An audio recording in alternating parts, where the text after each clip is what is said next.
Hola, buenos días. Soy María Fontemaki, presidenta de la Asociación Latinoamericana de Magistrados, Funcionarios, Profesionales y Operadores de Niñez, Adolescencia y Familia.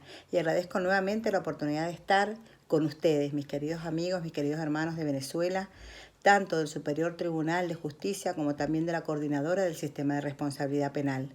Agradezco muchísimo esta invitación y sobre todo el hecho de que organicen y sigan organizando estos congresos nacionales e internacionales que sirven para la capacitación conjunta, para la capacitación mutua. Este año hicimos en Uruguay, como Asociación Latinoamericana, nuestro 11 Congreso Latinoamericano. Y justamente uno de los temas que se trataron con mayor énfasis fue el cambio de paradigmas en el sistema de responsabilidad en el trato con los y las adolescentes, tratando de llevar a ellos una justicia que restaure derechos más que castigue o más que les dé una sanción.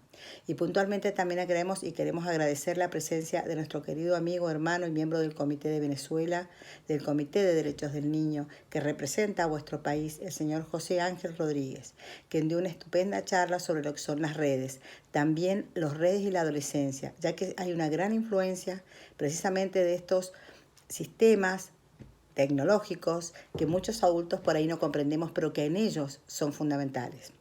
Este cambio de conflicto de jóvenes, de cambios de sociedades, es lo que vivimos todos los días aquellos que trabajamos con los y las adolescentes. Y precisamente hablar de adolescentes en conflicto social es hablar de adolescentes en referencia a la sociedad en que viven.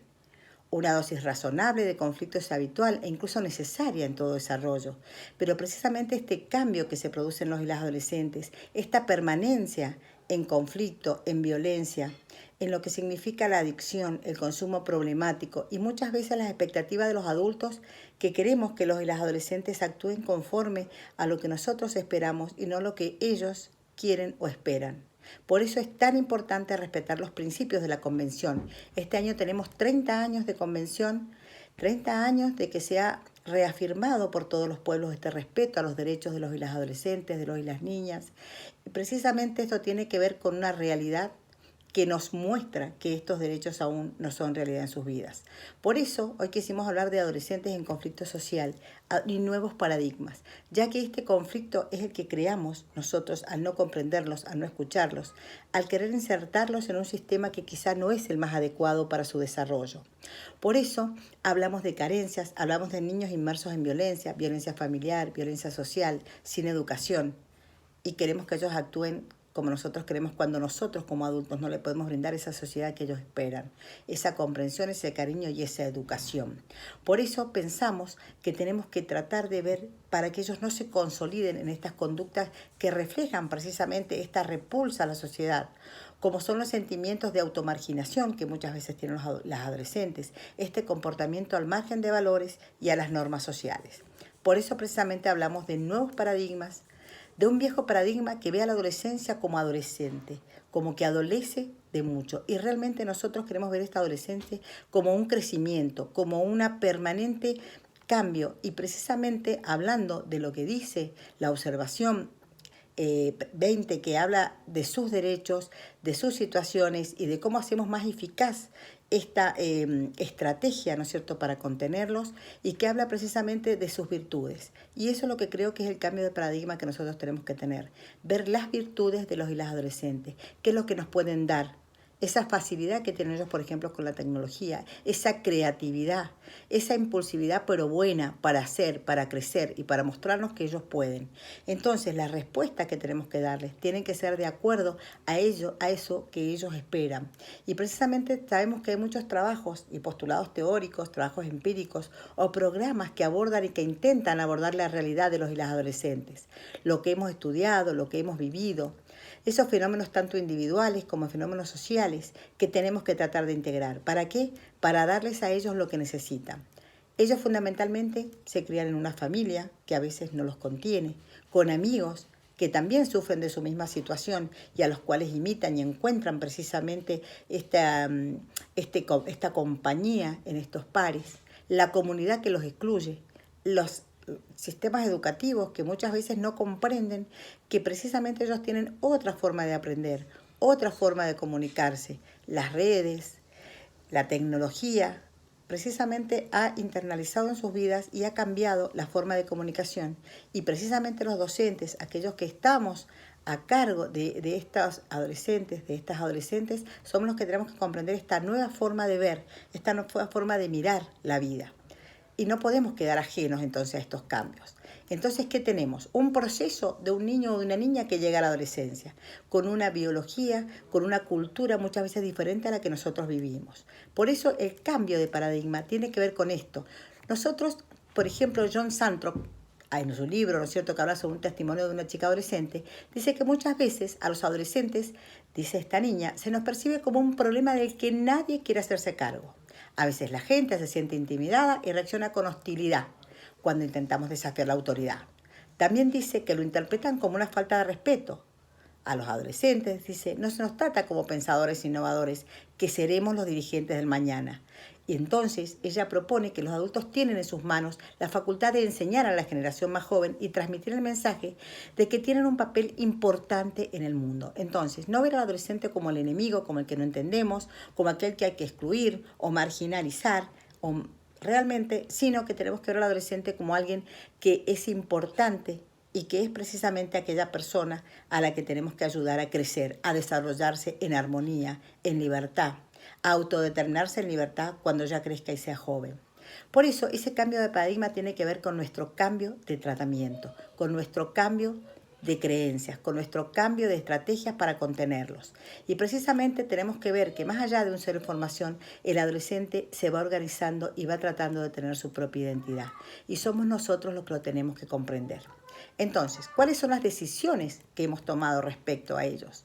¿Qué es lo que nos ha aportado, por ejemplo, la neurociencia para entenderlos mejor? Y precisamente la neurociencia indica que lo que llamamos adolescencia coincide con un aumento extraordinario de la capacidad de aprendizaje. Y que hasta ahora habíamos insistido con razón en que los primeros años de vida son decisivos para el desarrollo del niño. Y precisamente necesitamos que ellos piensen, que ellos crezcan y que ellos tengan una madurez sana en su vida. ¿Y cómo vamos a hacer para esto? ¿Cómo hemos actuado en materia penal? Y en materia penal precisamente es lo que menos ha comprendido esta evolución de los y las adolescentes, que ha querido plasmar en sus leyes a veces la imputabilidad de edad más baja, sin entender que ellos están creciendo, en ver qué sanción o qué pena le ponemos y no qué medida educativa, qué medida de comprensión, qué medida restaurativa vamos a nosotros aplicar en cada uno de estos expedientes que llegan a nuestras manos. Entonces, qué importante es ver que en realidad los y las adolescentes están creciendo. Y la observación 20, como decía recién, del Comité de Derechos del Niño, habla sobre la efectividad de estos derechos.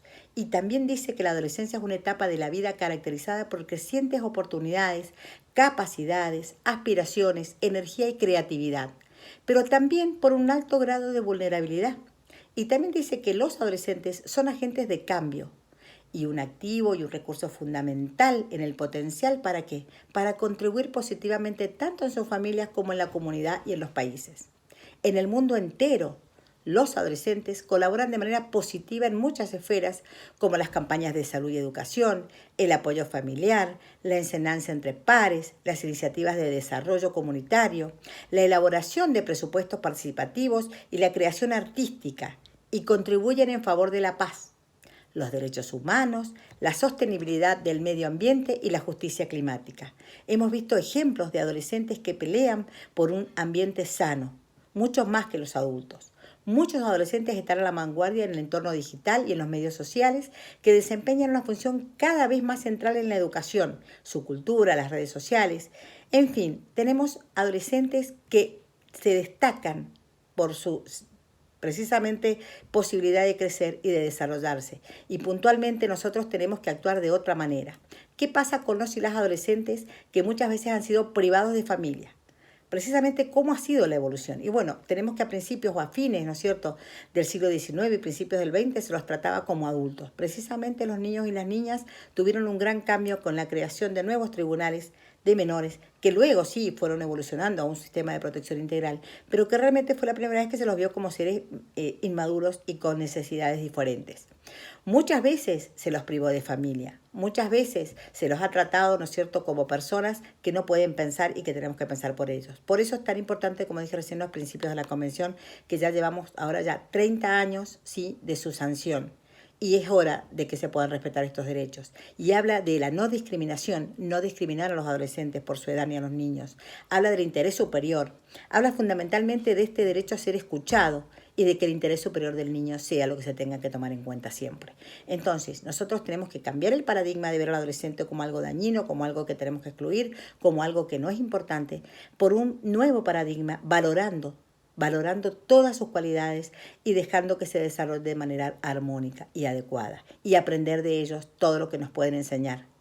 Y fundamentalmente en materia penal juvenil, también verlo como una persona distinta, ya que se lo ha cambiado este sistema de situación irregular, vemos la protección integral, pero eso se ha traducido muchas veces en mayores sanciones, sí, mayores garantías, juicios, pero también mayores sanciones. Entonces tenemos que cambiar la óptica, tenemos que cambiar este paradigma por un paradigma diferente, tratar de restaurar derechos, de valorarlos y de saber que ellos pueden aprender, pero si les sabemos enseñar, que ellos pueden cambiar si nosotros también cambiamos nuestra forma de relacionarnos con ellos.